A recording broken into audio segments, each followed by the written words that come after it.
दोस्तों नमस्कार, स्वागत है आपका यूट्यूब चैनल ईबीटेक में। आज है 17 अप्रैल 2025 और जान लेते हैं आज की महत्वपूर्ण खबरें जो आज के प्रमुख समाचार पत्रों पर छाई हुई हैं और आप लोगों के लिए बहुत ही इम्पोर्टेंट है। सबसे पहले यहाँ पर देखिए अपडेट है असिस्टेंट प्रोफेसर परीक्षा को लेकर के।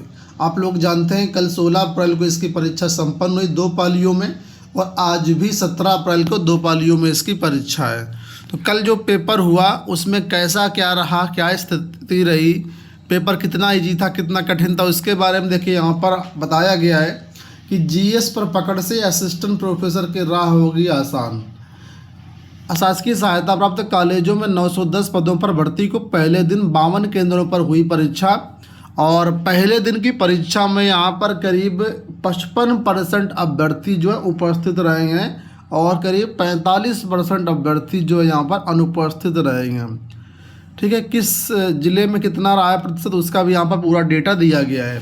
तो देखिए बताया गया कि प्रदेश के शासकीय सहायता प्राप्त महाविद्यालयों में असिस्टेंट प्रोफेसर के 910 पदों पर चयन के लिए लिखित परीक्षा बुधवार से शुरू हुई।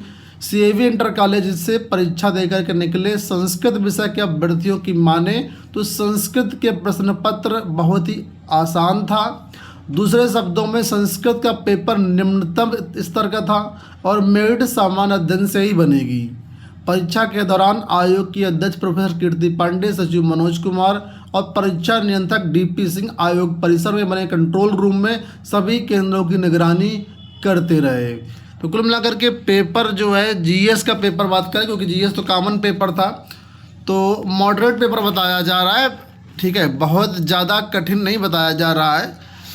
तो 2 पालियों में परीक्षा थी तो पेपर उसी लेवल का था, मॉडरेट ही कह सकते हैं इसको। ठीक है, आपको बताते हैं इस परीक्षा में कोई भी नेगेटिव मार्किंग नहीं है।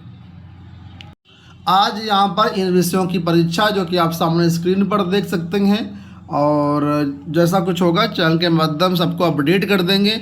और अगर आप जीएस पेपर डाउनलोड करना चाहें तो आप लोग हमारे टेलीग्राम चैनल से डाउनलोड कर सकते हैं, लिंक वीडियो के डिस्क्रिप्शन बॉक्स में दिया गया है और पूरा पेपर समझ सकते हैं। राज्य विश्वविद्यालय से अपडेट है कि 3 महीने बाद बीएड का परिणाम जारी।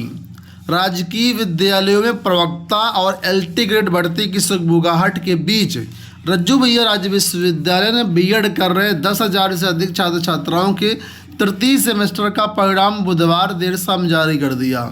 विश्वविद्यालय ने 5 से 20 दिसंबर तक तृतीय सेमेस्टर की परीक्षा कराई थी। परिणाम का इंतजार कर रहे विद्यार्थियों की चिंता की थी कि कब चतुर्थ सेमेस्टर की परीक्षा होगी। देरी के कारण कहीं जीआईसी एलटी जो भर्ती आने वाली उससे कहीं वंचित ना हो जाएं। तो फिलहाल अब उम्मीद है कि इस परीक्षा से वंचित नहीं हो पाएंगे।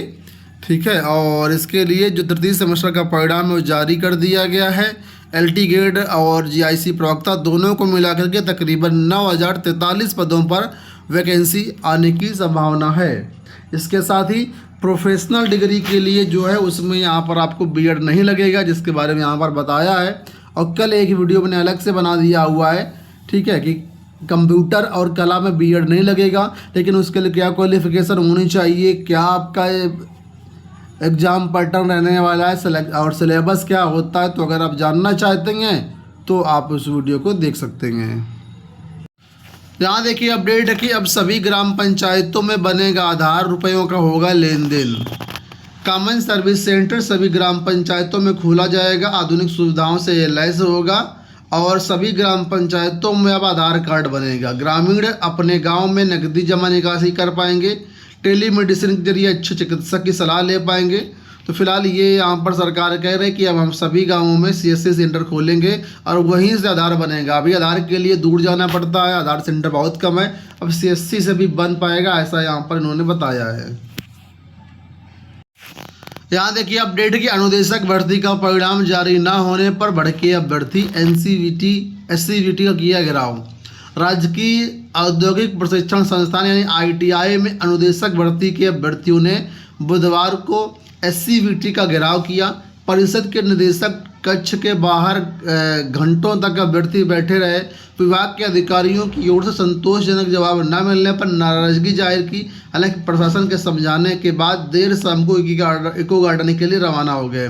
आप लोग जानते होंगे यूपी SSSC के जरिए अनुदेशकों की भर्ती आई थी और उसी के बारे में यहाँ पर अपडेट है कि पेट 2021 से ये जो भर्ती निकाली गई थी, ठीक है, और अभी तक इसका परिणाम जारी नहीं हुआ है, तो छात्र परेशान हैं। एसएससी की परीक्षाओं में छात्रों की अब होगी बायोमेट्रिक जांच। अगले 3 महीने में 5 बड़ी भर्तियां शुरू करने की तैयारी में एसएससी। जल्द ही आयोग जारी करेगा संशोधित परीक्षा कैलेंडर। तो कर्मचारी चयन आयोग ने अभ्यर्थियों की बायोमेट्रिक जांच कराने का निर्णय लिया है। हालांकि आयोग ने स्पष्ट किया कि आधार प्रमाणीकरण स्वैच्छिक है और इसका उद्देश्य परीक्षा प्रक्रिया में सहभागिता को आसान बनाना है। एसएससी अगले 3 माह के लिए 5 बड़ी भर्तियां निकालने के लिए आवेदन प्रक्रिया शुरू करने जा रहा है। नई व्यवस्था के तहत मई से ऑनलाइन पंजीकरण, परीक्षाओं के लिए ऑनलाइन आवेदन पत्र भरते वक्त और परीक्षाओं में शामिल होने के लिए परीक्षा केंद्र पर उपस्थित होते समय आधार का उपयोग करके अभ्यर्थी स्वयं को प्रमाणित कर सकेंगे।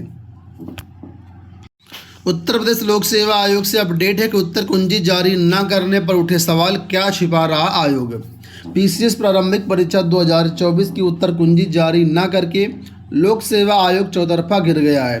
इलाहाबाद हाईकोर्ट ने भी आयोग से पूछा कि संशोधित उत्तर कुंजी जारी की या नहीं। सवाल उठ रहे हैं कि संशोधित उत्तर कुंजी में ऐसा क्या है जो आयोग छुपा रहा है। पीसीएस 2018 से पहले आमतौर पर प्रारंभिक परीक्षा के परिणाम के साथ ही संशोधित उत्तर कुंजी जारी कर दी जाती थी, लेकिन 2018 में इसमें बदलाव हुआ। अब अंतिम चयन परिणाम घोषित होने के बाद उत्तर कुंजी जारी होने लगी है। हालांकि इस प्रक्रिया में बदलाव से अभ्यर्थियों को नुकसान, लेकिन आयोग को राहत मिली है। तो अभ्यर्थियों ने हाईकोर्ट में याचिका डाली थी, जिस पर हाईकोर्ट ने लोक सेवा आयोग से पूछा है और स्पष्टीकरण मांगा है, और इसकी सुनवाई जल्द ही होने वाली है। यहाँ पर भी देखो हाईलाइट करके बताया गया है कि उत्तर कुंजी जारी नहीं करने पर उठे सवाल, क्या छिपा रहा आयोग। अगर कुछ छिपाना नहीं है तो लोक सेवा आयोग को समय से रहते ही इसकी उत्तर कुंजी जारी कर देनी चाहिए।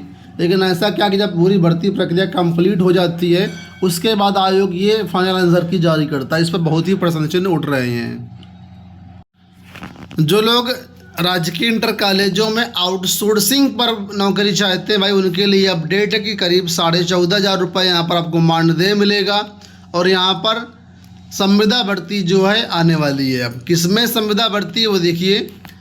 अशासकीय सहायता प्राप्त एडेड विद्यालयों के बाद अब राजकीय हाई स्कूल और इंटरमीडिएट कॉलेजों तथा निदेशालय प्रयागराज लखनऊ में आउटसोर्सिंग कर्मचारियों की भर्ती की जाएगी। ये भर्ती जेम पोर्टल के माध्यम से होगी और इसमें जो है आउटसोर्सिंग कर्मियों का चयन किया जाएगा। इसमें 14,651 रुपये मानदेय निर्धारित किया गया है। ठीक है, तो एक तरीके से यहाँ पर बताया गया कि देखिए ये चपरासी की भर्ती रहेगी जो राजकीय विद्यालयों में होगी, राजकीय इंटर कॉलेजों में होगी। यहाँ पर देखो लिखा हुआ है कि इस संबंध में शासन ने निर्णय लिया है कि हाई स्कूल के लिए 1 चौकीदार व सफाई कर्मी सहित अधिकतम 2 आउटसोर्स भर्ती किए जाएंगे। वह इंटरमीडिएट कॉलेजों के लिए यहाँ पर जो है करीब 5 सफाई कर्मियों मतलब 5 आउटसोर्सिंग कर्मचारियों की भर्ती की जाएगी। और इसके लिए जो क्वालिफिकेशन है वो हाई स्कूल रखी गई है। हाई स्कूल पास अभ्यर्थी यहाँ पर आवेदन कर सकते हैं। साइकिल चलाने वाले और अनुभव रखने वालों को यहाँ पर वरीयता मिलेगी। एज यहाँ पर 18 से 40 वर्ष रखी गई है और इसकी चयन प्रक्रिया जल्द ही शुरू हो जाएगी। तो कुल मिलाकर के यहाँ पर अपडेट ये है कि आपके लिए चपरासी की भर्तियाँ यहाँ पर आएंगी। अब ये वेतन कितना मिलेगा, मानदेय इसको बोलते हैं, तो कितना मिलेगा उसके बारे में यहाँ पर अलग अलग बताया गया। देखो टोटल जो शुल्क रहेगा वो यहाँ पर है 14,651 रुपये, लेकिन ये पूरा आपको पैसा मिल नहीं जाएगा। इसमें देखिए लिखा है प्रतिमाह जो पारिश्रमिक है 10,275 रुपये है। 1,335 रुपये यहाँ पे EPF है। 333 रुपये 93 पैसा ESIC है। GST है 2,246 रुपये। सेवा शुल्क है 459 रुपये। इस तरीके से सभी को मिलाकर के 14,651 रुपये बनता है। तो ये करीब 14,500 रुपये यहाँ पर आपको मिलेगा।